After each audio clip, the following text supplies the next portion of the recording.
Hi everyone, so I made it to Cumberland Gap National Historic Park and I'm about to hit the trail for a short hike, about 2.5 miles round trip to a few points of interest. One is Iron Furnace, and then the spot that the park is actually named after, the Cumberland Gap, and then up to the tri-state marker of Tennessee, Virginia, and Kentucky.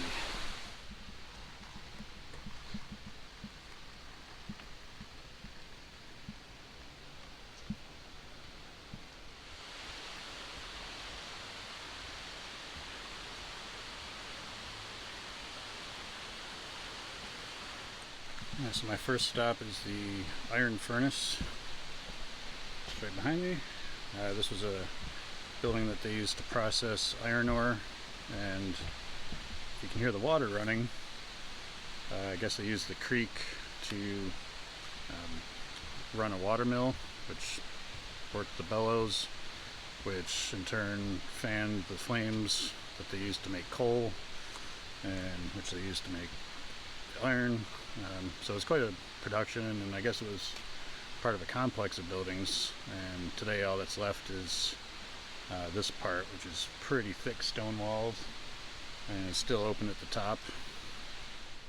So this section of the trail that I'm on, which leads up to the gap, was actually developed into a road by Daniel Boone back in the, I think it was around 1770. So the gap was a low point in the Appalachian ridgelines, and it was a major thoroughfare for people heading west in the westward expansion of the United States. And Daniel Boone was one of the first to actually develop a road for it.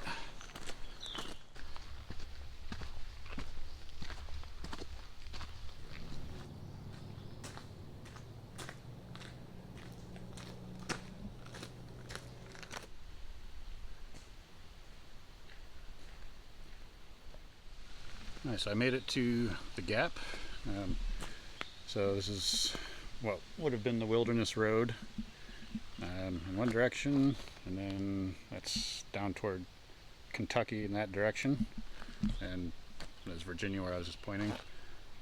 So the gap was a low point in the Appalachian Mountains, so it was easy to cross, and it basically acted like a funnel. So all the people from the eastern seaboard, the mid-Atlantic states, wanting to head west in the expansion of the U.S., hundreds of thousands of them would have crossed over this point right here, because there was a road that I mentioned earlier made by Daniel Boone, and that road was used by the settlers heading west, and they all would have crossed over this point right here, which is pretty neat.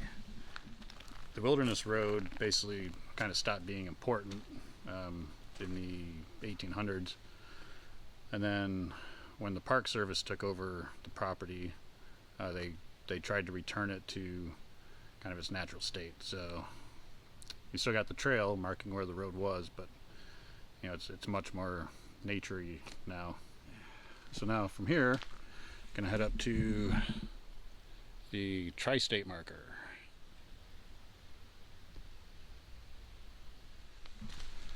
So I just passed that pyramid-shaped marker there on the trail up to the tri-point.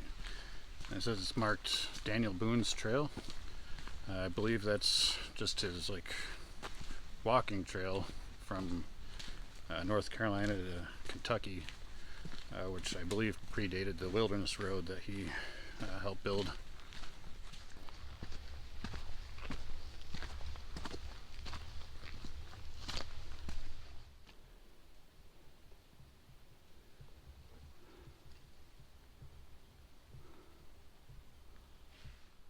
A cool little sort of cave, sinkhole sort of thing, way up to the tri-point.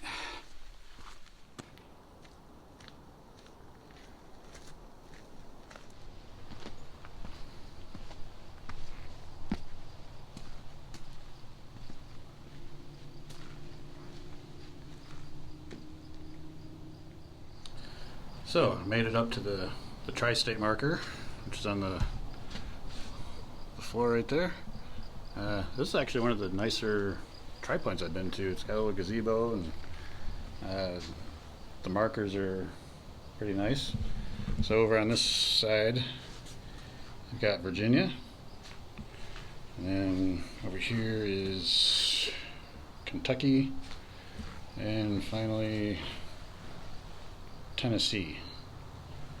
So this is the point where all those three states come together. And there's a little bit of a view looking out over the Kentucky side. And I can just see, let's see here, where is it? The road down here somewhere. Is the road that goes into the tunnel that actually goes underneath Cumberland Gap. When they stopped using the gap for an actual road and closed it down, they built a tunnel underneath the mountain. It's been a while since I've done a tri-point. I've done about 20 of them or so. I forget the exact number, but this is my first new one in probably about 5 years. I think it's the only one we'll be hitting on this trip. So yeah, it's pretty cool. I'm gonna head back down, and I think there's a little side trail to something else I want to check out before we get back to the parking lot.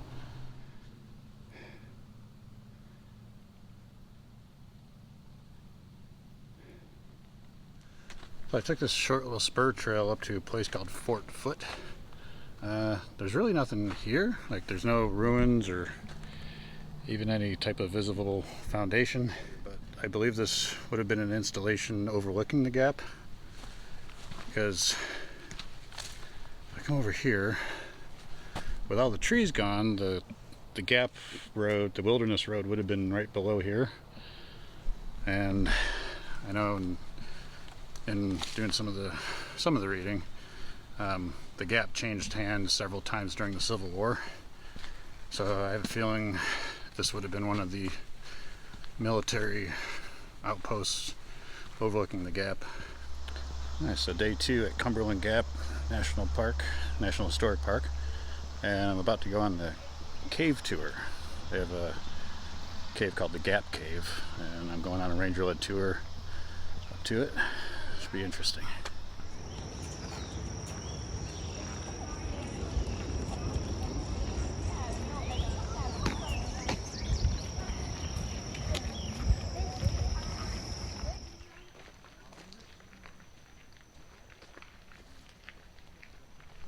So we're on the trail to the Gap Cave, and that was a little piece of blacktop, as well as being the old wilderness road that I've mentioned previously. This also used to be part of US Route 25E, modern 2-lane blacktop motorway. And when the Park Service took it over, they took out the road and returned it back to a more natural trail. And when they built the tunnel going under Cumberland Gap, all the debris from the tunnel they used to help build up the landscape again where the road was, and planted over 4,000 trees to help put it back to the way it would have been when the first settlers came through. It's pretty neat.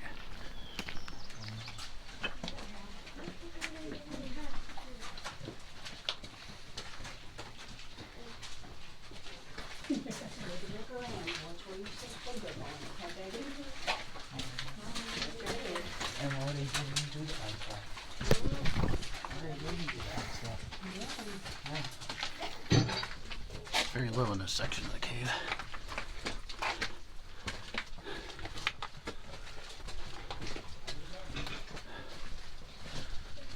So we are about 800 feet underneath the pinnacle. So if we were to drill a hole and keep on going, we would pop up on top of where it is.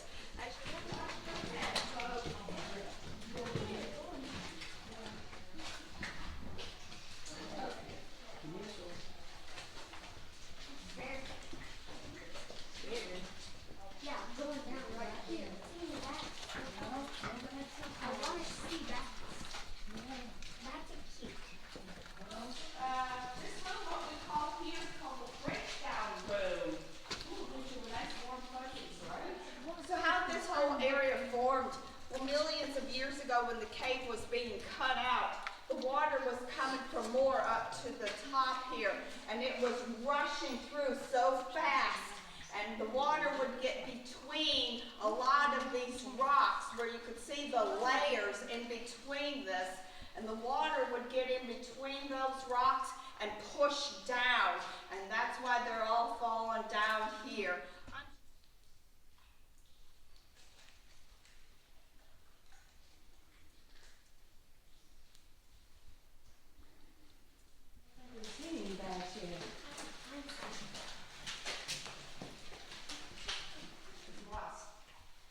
As we walk along, you're going to see this big giant pool. That's Cleopatra's pool. And I try to make sure we don't have them on our trail, and then we'll continue. That is beautiful.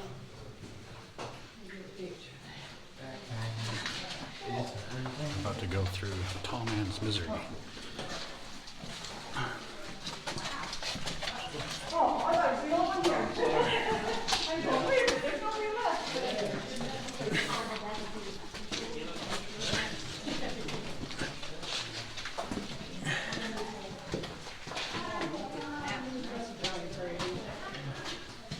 Get on my knees for that one.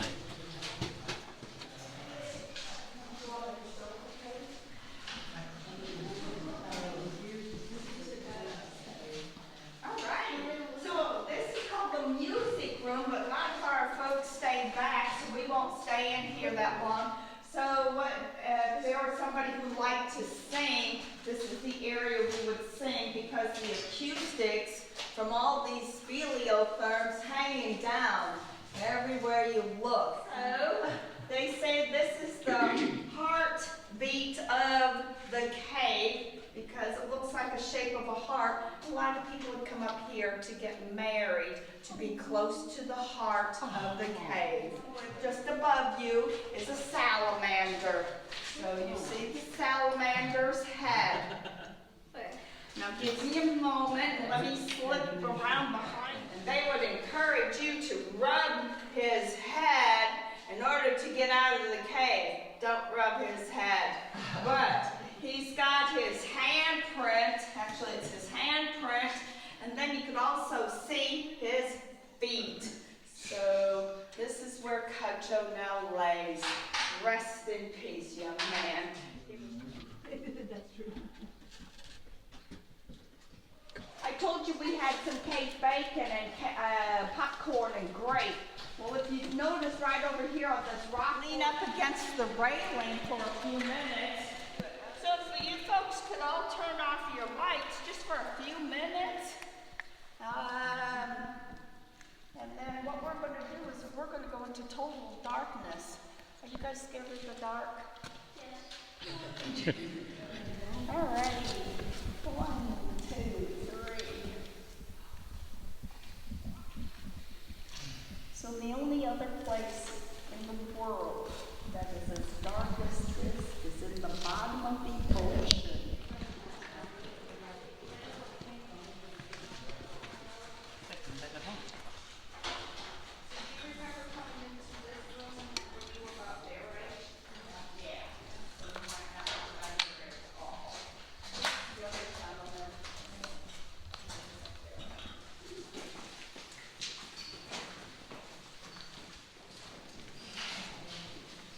Where's the shirt page in, Justin?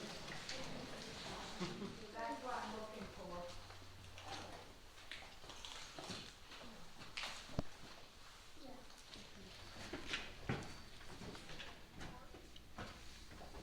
Talking about the door entrance that you guys are on. This is from a World War II boat.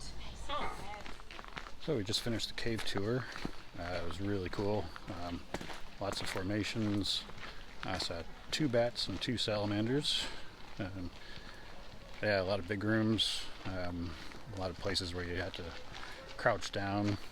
Yeah, it was really cool. It's an active cave, so all the formations are still forming.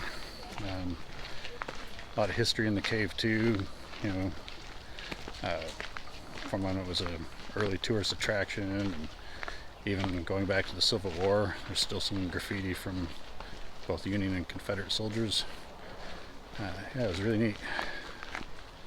I just came from the cave tour, and now we're going to check out Pinnacle Overlook.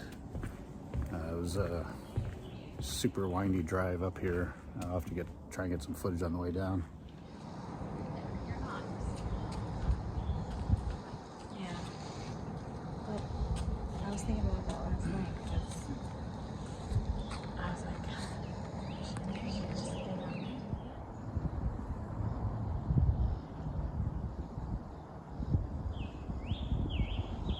It's a really nice view from up here, although the haze, I guess, is still from the Canadian fires, so it's, yeah, can't see probably as far as you normally could, but from here you can see 3 different states.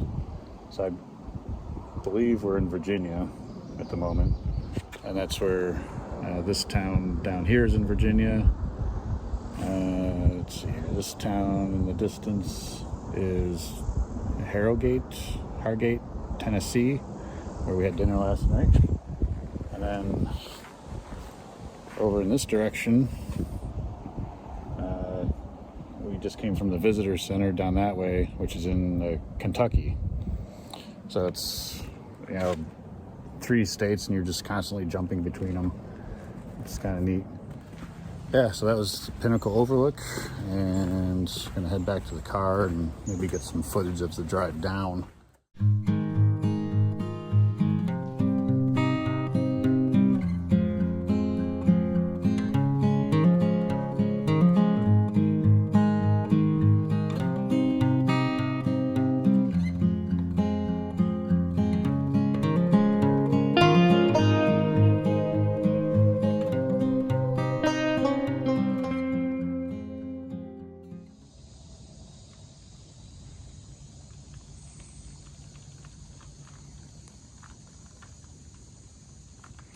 All right, so I'm at Fort McCook, which is one of the old military installations from the Civil War era.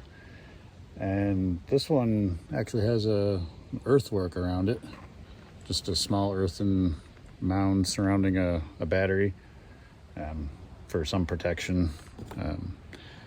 And the gap is just kind of right below us down there. And when I was doing the tri-state hike yesterday, there was another one of these forts on the other side that I wasn't sure about, but I think it's part of the network of Civil War era positions defending the gap. So this is Fort McCook. They call them forts, but I think this is basically the extent of it right here. So we just came from Middleborough to get lunch and do a few things. And now we're crossing back over to the Virginia side to get back to the campground and do another day hike. But to get there, we have to go through the tunnel, which I've mentioned a few times. So I'm gonna try and get some GoPro footage of the drive through.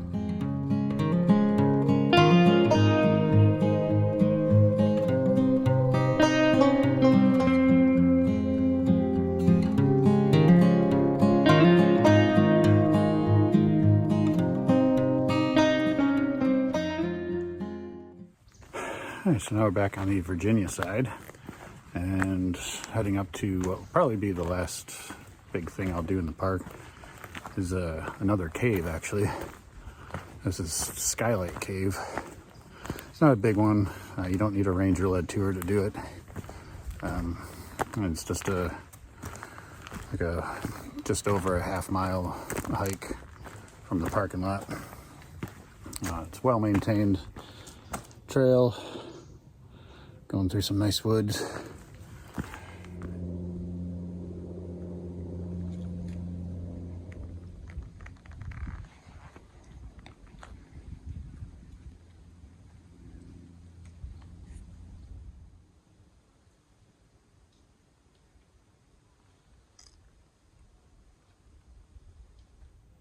All right, so I made it up to Skylight Cave, and the entrance is right here.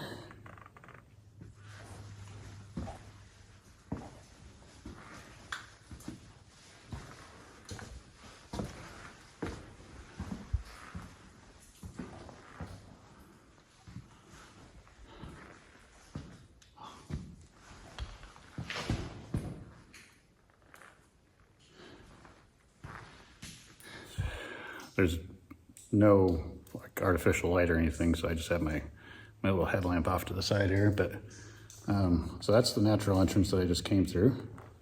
And then up here is the namesake skylight in the cave. And it's not big, it's only 4 or 5 feet across, just a little dim ray of light coming through. And this cave is supposed to be very deep, so I'm just gonna go ahead a little bit more. So this first big room is 25, 30 feet tall up to the ceiling here. And I'm probably 70, 80 feet from the entrance. It's not a lot of like typical cave formations, although there is these little white like shiny bits up on the ceiling that almost kind of glow in my light. They're kind of neat.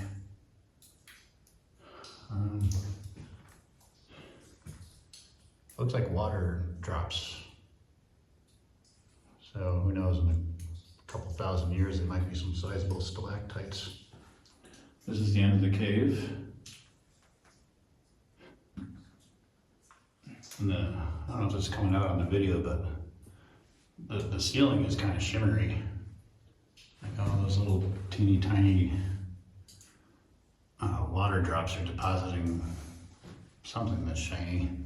Maybe some little calcium or something. And this back section of the cave really kind of cooled down and is actually a little misty. It's like I'm walking through a light fog, which I think you can kind of see on the video.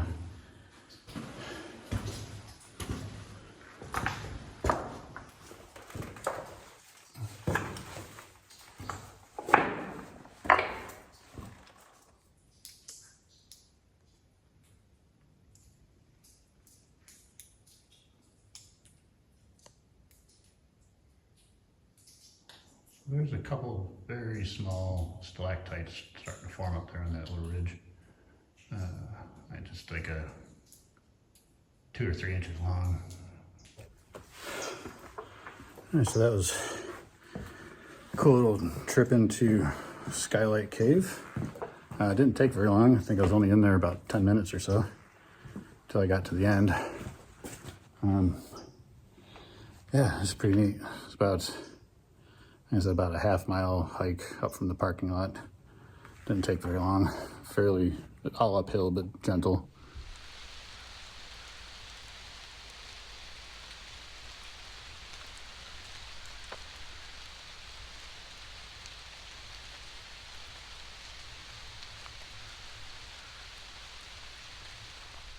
All right, so this is our last morning in Cumberland Gap National Historic Park.